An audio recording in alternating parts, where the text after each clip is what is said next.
तीनों अनाथ हैं, चूज कर ले तुझे किसके साथ शादी करनी है। पर मम्मी, मैं अनाथ से शादी क्यों करूंगी? क्यों बेटा, क्या कमी है इनमें? तीनों पढ़े लिखे वेल सेटल्ड हैं। बेटा आप एक एक करके अपने बारे में बताइए। मेरा नाम करण है और मैं एक डॉक्टर हूँ। अगर आप मुझसे शादी करोगे तो मैं आपको ज़िंदगी में किसी चीज़ की कमी नहीं रहने दूँगा। हाय, मैं रोहन हूँ, मैं एक इंजीनियर हूँ। मैं भी आपको बहुत खुश रखूँगा। हाय, आई एम हर्ष। मेरा खुद का होटल है और अगर तुम मुझे चूज़ करोगी तो मैं तुम्हें पूरी दुनिया घुमाऊंगा। मुझे तो तीनों लड़के ही बहुत पसंद हैं। अब तू देख तुझे किससे शादी करनी है। मम्मी, होंगे ये इंजीनियर डॉक्टर, लेकिन इन सबका कोई परिवार नहीं है। सबके सब अनाथ हैं। और आप मेरी शादी एक अनाथ से क्यों करवाना चाहती हैं? क्योंकि बेटा तू ही तो ये चाहती थी। मम्मी, मैं पहले ही क्लियर कर दूं, मुझे वहां शादी करनी ही नहीं है जहां लड़के की फैमिली उसके साथ रहती हो। अगर शादी के बाद मैं अपना घर छोड़ के वहां जाऊंगी ना, तो उसे भी मेरे लिए ना अपना घर छोड़ के अपने पेरेंट्स को छोड़ के आना पड़ेगा। और मैं अपनी फ्रीडम के साथ कॉम्प्रोमाइज नहीं कर सकती। मैं लड़के के साथ रहना चाहती हूँ, उसकी फैमिली के साथ नहीं। पर बेटा परिवार तो जरूरी होता है। होता होगा मम्मी, लेकिन मुझे नहीं चाहिए। मुझसे ना ये सास बहू वाला ड्रामा नहीं झेला जाएगा। I want my peace and freedom. अरे मैं अपने पति को संभाल सकती हूँ, लेकिन उसके परिवार को नहीं। बेटा शादी से पहले ना हर लड़की में ये घबराहट होती है कि वो नए घर में जाके एडजस्ट कैसे करेगी। लेकिन बेटा ऐसे परिवार से अलग रहना ये भी तो सही नहीं है। कल को तुम्हें कोई इमरजेंसी पड़ जाए, तुम्हारा ध्यान रखने के लिए कोई तो बड़ा होना चाहिए। मम्मी, परिवार के साथ रह के ना मेरी फ्रीडम मुझसे छिन जाएगी। हर कोई मुझसे यही बोलेगा, बहू ये मत करो, वो मत करो, ये मत पहनो, वहां मत जाओ, ऐसे मत करो।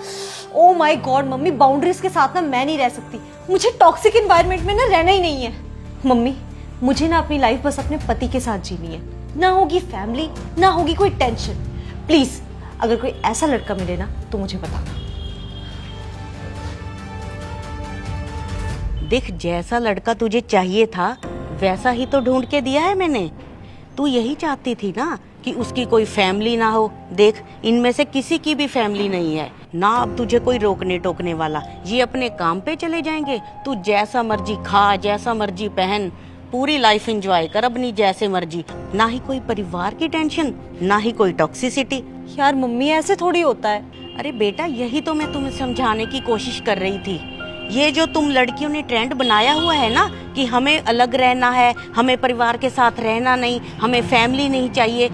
तुम्हें अगर चुनना ही है ना लड़का तो अनाथालय से चुनो, क्योंकि उनके परिवार तो होते ही नहीं है। मैं तो सभी लड़की वालों के परिवार वालों से ना यही कहना चाहूंगी कि इधर उधर रिश्ता देखने की बजाय अपनी लड़कियों को यहाँ अनाथालय में लाएं, लड़का पसंद कराएं और शादी कर दें। परिवार की सिरदर्दी ही खत्म। ठीक है ना? यही करना चाहिए ना उन्हें। सॉरी मम्मी, मुझे ये बात रियलाइज़ हो चुकी है कि परिवार की क्या इम्पोर्टेंस होती है। अगर कोई मुझे मेरे माँ बाप से अलग करेगा और मुझे जो फील होगा वही सेम लड़के को भी तो फील होगा ना, जब कोई उसको उसके माँ बाप से अलग करेगा।